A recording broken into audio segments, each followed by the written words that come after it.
Okay, right. ఈసారి 17 అని మీరు అంటున్నారు, టార్గెట్ 17 అని. ఎన్ని వస్తాయంటే ఒక డబుల్ డిజిట్ వస్తుందని కన్ఫర్మ్గా చెప్తారా? ఒక నెంబర్ చెప్పకపోయినా అనుకుంటున్నారా? నేనేమంటున్నా అంటే ప్రజల మూడ్ అలా ఉంది. ఇప్పుడు ఈరోజు ఏ సీట్లు ఎన్ని వస్తాయి, ఎక్కడ ఎన్ని ఓట్లు వస్తాయి, అవన్నీ ఎవరైనా ఒక ప్రిడిక్షనే. ప్రజల పూర్తి మనసులో ఏముంది 100కు 100% ఎవరు చెప్పలేరు. కానీ ఆ మూడ్ చూస్తూ ఉంటే ఆ విధంగా ఎందుకు రాకూడదు, ఎందుకు అడగకూడదు, ప్రజల ముందు మనం ఎందుకు ఆ విధమైన యొక్క ప్రతిపాదన పెట్టకూడదు అనేది ప్రజల నుంచి వచ్చిన మాటే ఇది. ఏంటి మీరు బీజేపీ వాళ్ళు ఎప్పుడు చూడు ఏదో ఇన్ని గెలుస్తామని ఎందుకు చెప్తున్నారు? అసలు అలా ఎందుకు, ఏంటి మీరు మీరు మీరు ఇంత ఇది చేస్తున్నారు, మీరు ఎందుకు అడగరు అనే యొక్క మాటలు ప్రజల నుంచి వస్తున్నాయి మా దగ్గరికి. ఆ విధంగా అందుకోసమే ఇవాళ మేమందరం కూడా మాకు పూర్తి అవకాశం ఇవ్వండి.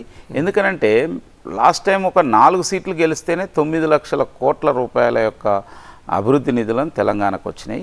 ఇర్రెస్పెక్టివ్ ఆఫ్ పొలిటికల్ పార్టీస్ ఇక్కడ పవర్లు ఎవరున్నా కూడా మీరు చూస్తున్నారు. నేషనల్ హైవేస్ కావచ్చు, మిగతా కావచ్చు, ఇప్పుడు రీజనల్ రింగ్ రోడ్ కావచ్చు, పవర్ జనరేషన్ కావచ్చు, ఇలాంటి అనేక విషయాలు ఉన్నాయి.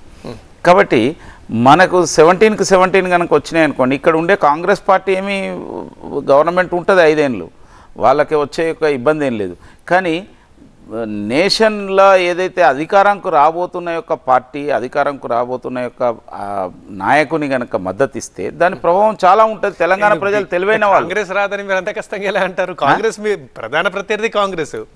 నేషన్లో రాబోయే పార్టీకి మద్దతు ఇస్తున్నామని ప్రజలు అంత కన్ఫర్మ్గా అనుకుంటున్నారని మీరు ఎలా అంటారు? కాంగ్రెస్ రాదని ఎందుకు అలా ఉంది అంటున్నా నేను. దేశంలో ఎందుకనంటే ఇటీవల జరిగిన యొక్క ఎలక్షన్స్ కావచ్చు, లేకపోతే ఎన్నో రోజులు చూస్తున్నాం. ఇక్కడ మాత్రం పరిస్థితి సార్ వేరుగా ఉందంటే కాంగ్రెస్ వచ్చింది ఇక్కడ అధికారంలో.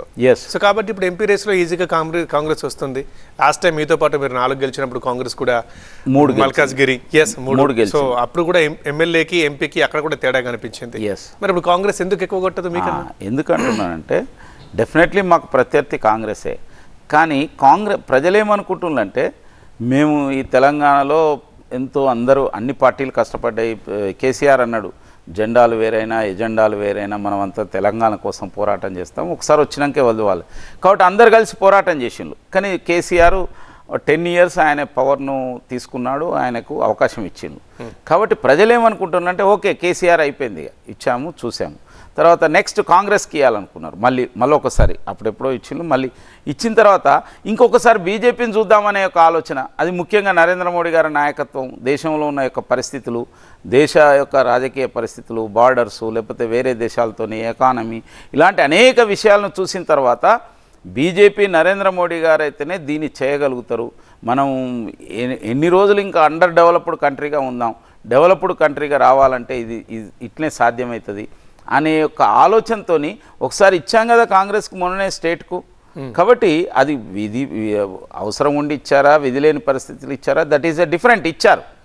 కాబట్టి వాళ్ళు ఒక ఛాయిస్ బీజేపీకి ఇద్దాం అనుకుంటున్నారు. అందుకోసమే మేము డబుల్ ఇంజిన్ సర్కార్ అని మీరే అంటారు. మేము రాష్ట్రంలో కాంగ్రెస్ కి ఈసారి అధికారం ఇచ్చాం, మరి కేంద్రంలో కూడా మాకు ఆల్ అంటున్న డబుల్ ఇంజిన్ వచ్చేస్తుంది, ఈ ఒక్కసారి కాంగ్రెస్కి ఇద్దాం అని అనుకోవట్లేదంటారు? నేను అనేది అనుకుంటే మనకు అటువంటి సిమ్టమ్స్ కనిపిస్తాయి కదా. ఇప్పుడు దేశంలో ఎన్నో చోట్ల ఎన్నికలు జరుగుతున్నాయి, ఇదేమి మనది మామూలు దేశం. బీజేపీ వాళ్ళు కాబట్టి మీకు అలాగే అనిపిస్తుంది. సామాన్య ప్రజలను ఒకసారి నేను సామాన్య ప్రజల యొక్క ఒపీనియన్సే మీడియా సంస్థలు కావచ్చు, ఈ దేశంలో ఎన్నో రకాల సంస్థలు సర్వేలు చేస్తున్నాయి, లేకపోతే రకరకాల యొక్క కార్యక్రమాలు నిర్వహిస్తున్నాయి. అందరి వైపు నుంచి వస్తున్న యొక్క సమాచారం మేరకే నేను చెప్తున్నాను. అటువంటి మూడ్ కనుక ఉంటే ఎవరికైనా ప్రజలను మనం ఆపలేము. ప్రజల యొక్క దీనికి ప్రజల కామన్ ఉంటుంది. ఈ కన్యాకుమారిలో ఎట్లుంటుందో జమ్మూ కాశ్మీర్లో అట్లే ఉంటుంది, పెద్ద తేడా ఉండదు. ఎందుకంటే మన దేశంలో ప్రాంతాలు వేరు, వెదర్ కండిషన్స్ వేరైనా, భాషలు వేరైనా, అంతర్గతంగా ఒక ఐడియా వేవ్ అలా ఉంటుంది. అది భారతీయత అంటే.